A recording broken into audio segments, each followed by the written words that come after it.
Welcome to the Michigan Golfer Show. Join us each week as we explore the people, the places, and the events that shape our great game. Good afternoon. We are here with Jim and Pat Healey, who have done a remarkable thing called the Can-Amathon. Is that right? Correct. And I'm going to let you explain a little bit about what the Can-Amathon is, because I think it's probably unique in the annals of golf, or maybe even any other sport. Let's start with you, Pat. Okay, the Can-Amathon is it's Canada, America, and the District of Columbia, and we put them together and got up Can-Amathon. And essentially what you did was play golf in all the states, all the provinces, the District of Columbia, and you did it in how many days? 61, and we played 18-hole rounds every day for 61 days. I can't imagine. Now, Jim, first of all, how did you come up with an idea not only to play golf in all those places, but to play them on consecutive days?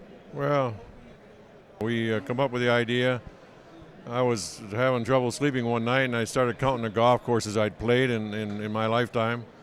And it turns out I'd played in like 28 states, and come up with the idea, well, why not play in all the states? And then it entered my mind, since my dad's Canadian, let's play in all the 10 Canadian provinces. And we threw Washington, D.C. in just for to add it, make it 61. That's 50 states, 10 provinces, and Washington, D.C. And we decided to play them in 61 days if we could do it. And how did you figure the logistics to get from one state to the next and still have time to play golf, 18 holes, one round, in that same day?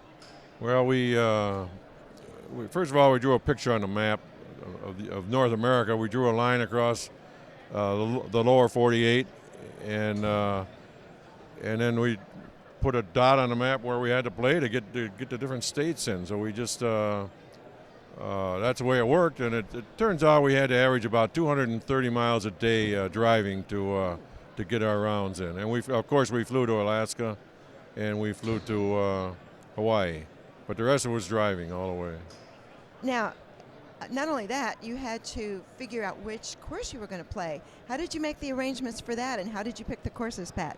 Well, once we had our route mapped out, we used the web, and we used the golf cart in several different places, and we found golf courses that were near where we were going to be going through, and we didn't go to the middle of any state. We went to the corners and just to cut our driving time, and we found all of our courses that way.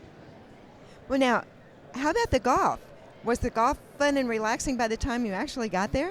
Well, the golf was actually the easiest part of our trip.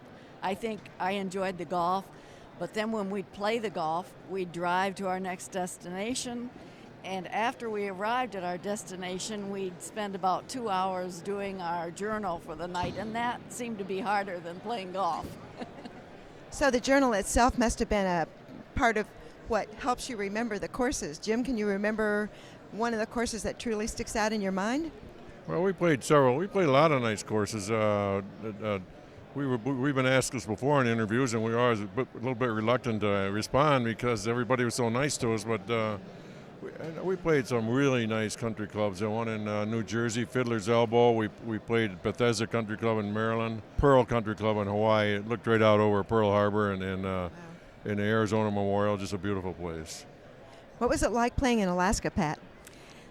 You would think it would be cold, but it was 85 degrees, very warm, and of course the scenery was gorgeous, and trees.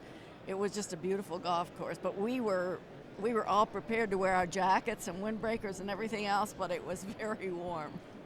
Did you get kind of a range of weather over the 3 months that you were doing this, or closer to 2, I guess?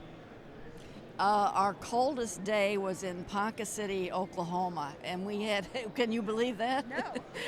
we got out about to play the first hole, and the wind was whipping around. I said to Jim, we've got to go for our little kit that we have in the car, which is a survival kit. I got the windbreakers and the muffs, ear muffs and gloves, and we played with that on. Oklahoma, who knew? Yeah. Now, Jim, what was the hottest place you remember playing? thing that almost did us in was the heat. We had heat from the time we got back to Ohio all the way to the East Coast through Canada, up in Newfoundland, Nova Scotia, down, and I think the hottest day was in New Jersey. That had to be 98 degrees that day. Ooh, that's a hot day to play golf. That was very hot. You've done this remarkable Can-Amathon. What do you do next? How do you plan your next summer when you've already gone through this remarkable journey? Well, I guess I'll wait until Jim has another sleepless night, and we'll see what he comes up with. Just to add to that, we were sitting on the very last hole at Pearl Country Club, and we just couldn't tee off because there was nobody behind us. So we just sat there and waited maybe 15, 20 minutes, a half an hour. I said, man, this is it. This is over 1,098th hole, and what are we going to do now the rest of our life? So we dragged our feet down the whole 400 yards of that hole, but we finally did finish it. And but that was just how we felt about it. So we're through with it. What are we going to do now? What did you see in your travels that surprised you with all the driving? Pat, we'll start with you. Well, some of the things we saw when we played Washington, D.C., in the middle of a big place like Washington, D.C., the golf course was full of deer. They said they had, 5,000 deer there, and this was amazing. I wouldn't expect that either. Actually, Rock Creek Park in Washington, D.C. is a big park, and the golf course is just part of it. And it's a wildlife place, so they said about 5,000 deer in Rock Creek Park. In Newfoundland, we found that the rocks were all over the golf course, and they used the big boulders for the markers, for the hole markers, and that was really interesting. Would you advise anybody else to try to do the same feat? Well, sure, why not? It's got to be blind lucky because we never had a rain out. We played in the rain twice in Nova Scotia, and that was the tail end of the Hurricane Katrina. And it was a drizzle, it wasn't a hard rain, and we played in the rain in Wisconsin, just about for 15 or 16 holes. That was another drizzle. That was the only rain we had the whole trip, period. 61 days without rain, unbelievable. You got to be lucky, and we were lucky. I really do appreciate you talking with us. Thank you very much. Thank you. Thank you, I appreciate the time.